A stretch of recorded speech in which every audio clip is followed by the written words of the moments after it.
good morning mga tropa. Yung mga nagtatanong sa akin paano ako mag-viewing ng inakay para iwas overfly. Ayan o, mga may balahibo pa sa ulo na kulay dilaw. Nag-viewing na ako niyan tropa hanggat hindi pa sila lumilipad.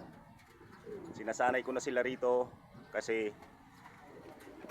pag nilagay mo dyan na yung lumilipad na, pipitik yan mga yan. Pero kapag ganyan na hindi pa lumilipad, tambay lang sila dyan hanggang sa matuto. Ayan, ganyan lang kasimple mag viewing ng mga lipas inakay. Mga inakay tropa. Ayan.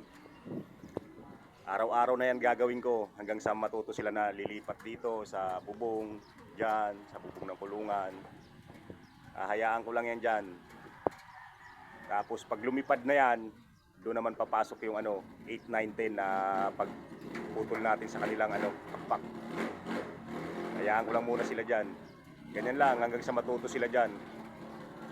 Ganyan lang gagawin nila mga tropa. Hayaan lang natin sila dyan hanggang sa matuto.